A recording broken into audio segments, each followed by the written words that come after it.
इस वक्त हम वाराणसी के सिद्धेश्वरी गली में मौजूद हैं। यहाँ बैकुंठेश्वर महादेव हैं और ये जो गली है ये आगे जाकर सिंधिया घाट की ओर चली जाती है और ये विशेश्वर खंड इसको कहते हैं। और यहाँ ऐसे ऐसे पौराणिक महत्व के देवी देवता स्थापित हैं जिनके विषय में काशी के 90% लोग भी नहीं जानते हैं। चूँकि बहुत महत्वपूर्ण क्षेत्र है, अविमुक्त क्षेत्र है, ये एक बहुत महत्वपूर्ण देवता यहाँ स्थापित हैं, हरिश्चंद्रेश्वर महादेव। कहते हैं कि जो हरिश्चंद्र भगवान श्री राम के पूर्वज थे वो यहीं बिके थे और ये इनकी कर्मभूमि रही थी। ये भी एक पौराणिक मान्यता है और उनके द्वारा स्थापित ये शिवलिंग है, महादेव हैं।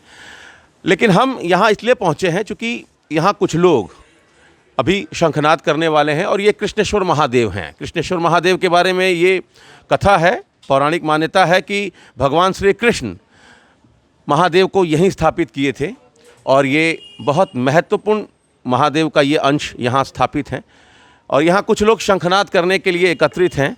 हम पहले उनसे समझ लेंगे कि शंखनाद करने की आवश्यकता क्यों पड़ी और यहाँ वो क्या संदेश देना चाह रहे हैं। हम उनसे बात करके समझने की कोशिश करेंगे। अजय जी, महाकुंभ चल रहा है, पहला अमृत स्नान हो चुका है, पलट प्रवास शुरू हो चुका है और काशी बड़ी संख्या में श्रद्धालु पहुंचे हैं। तो आज इस शंखनाद का क्या उद्देश्य है वो भी कृष्णेश्वर महादेव के सामने। ऐसा है कि हमारे पूर्व मुख्यमंत्री अखिलेश जी धर्मनिष्ठ हैं, उनके पूर्वज भी धर्मनिष्ठ रहे हैं।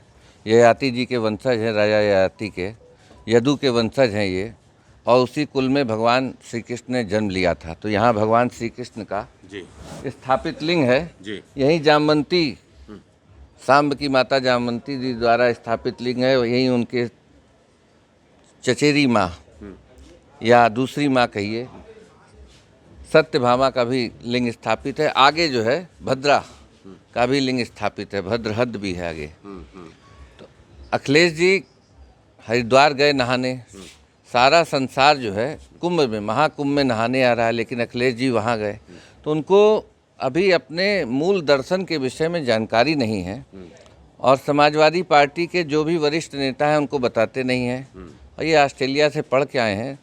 तो सनातन रक्षक दल काशी ढूंढे परिवार ने एक तय किया है कि पत्र के माध्यम से काशी में यदु द्वारा स्थापित लिंग, ययाति द्वारा स्थापित, कृष्ण जी द्वारा स्थापित और भी उनके जो वंशज हैं उनके बारे में उनको बताए और उनको आमंत्रित करेगा कि काशी वो आएँ, अपने मूल दर्शन को जाने कि तीर्थ के तीर्थत्व का महत्व क्या होता है। क्योंकि उनके पूर्वजों ने, जैसा कि वो कह रहे हैं कि हम दान करते हैं, हम स्नान नहीं करते, तो पहले स्नान फिर दान होता है। नहीं, वो ये कहते हैं कि कुछ लोग दान और ध्यान के लिए स्नान करते हैं, कुछ लोग पाप धोने के लिए स्नान करते हैं। ऐसा है कि पाप धोने के लिए तो सही मायने में तो उनके पूर्वज चले आ रहे हैं।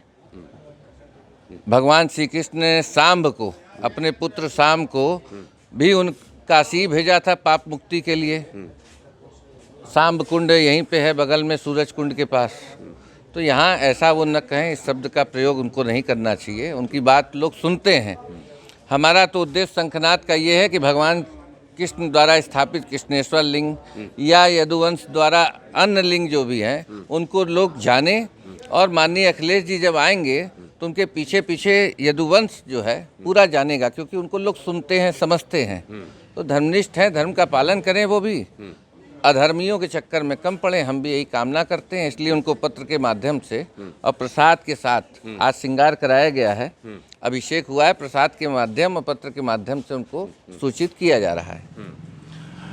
तो आप भी यहाँ जो अभी अभिषेक हुआ आप उसमें उपस्थित थे, तो क्या कहना चाहते हैं? देखिए, भगवान के देवालय जो काशी में स्थित है वो हमारी प्राचीनता को, हमारे इतिहास को संजोए हुए हैं। जो व्यक्ति सोचता है ना कि हमें अपने इतिहास के बारे में ज़्यादा जानकारी नहीं है, काशीपुरी सबका सार लेके चलती है। और काशीपुरी का यह स्थल जो है ना, हृदय स्थली कहा जाता है। यहाँ पर प्राचीन से प्राचीन देवताओं के विग्रह आज विद्यमान है और अनेकों के वंशजों के विद्यमान है। जिस प्रकार से यहाँ पे कृष्णेश्वर महादेव जी हैं, जो कि भगवान श्री कृष्ण को, उन्होंने कभी कोई पाप नहीं किया था और किसी पाप के समानार्थ उन्होंने यह कार्य नहीं किया। कुछ कार्य पुण्य की प्राप्ति के लिए भी होते हैं। और हमारा सनातन यही सिखाता है कि हमको इस जीवन की ऊर्ध्वता को प्राप्त करना है तो आपको पुण्य का कर्म करना है। और लिंग स्थापन करने का विधान जो कि कहा जाता है कि पुराणों ने वर्णन किया है कि कोटि ब्रह्मांड स्थापन का फल दे देता है। तो भगवान कृष्ण इस कारण से भी यहाँ पर आए और उन्होंने एक शिवलिंग प्रतिष्ठापित किया। और उस लिंग की प्रतिष्ठापना होने से यह देखिए कि यदुवंश का एक नाम आज भी जागृत है। ऐसे तो कहा जाता है कि भगवान कृष्ण ने अपने वंशजों के साथ सागर में स्नान किया और उसके बाद प्रभास क्षेत्र में ही सबको मोक्ष प्रदान कर दिया, लेकिन यह कृष्णेश्वर आज भी विद्यमान है।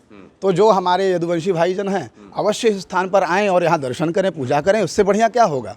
अद्भुत है यह स्थल। तो आप उनको आमंत्रित करें। बिल्कुल आमंत्रित करते हैं, आएं और दर्शन करें। चलते चलते अभी एक चीज और दिखाते हैं। आइए। आप भी तब तक जरा बता दीजिए, आप लोग भी यहाँ उपस्थित थे कि आप क्या चाहते हैं, पत्र के माध्यम से क्या लिखा है? शास्त्रों में वर्णित है हमारी काशी का महात्म्य और जो शिवलिंग का, तो वो हमारे सनातन रक्षक दल के माध्यम से अजय शर्मा जी के द्वारा अच्छा प्रयास किया जा रहा है। और काशी का जो पहचान है वो सिर्फ उसकी प्राचीनता है, आधुनिकता नहीं है। और हमें काशी के महात्म्य को खोजने के लिए उसकी प्राचीनता को ही खोजना पड़ेगा।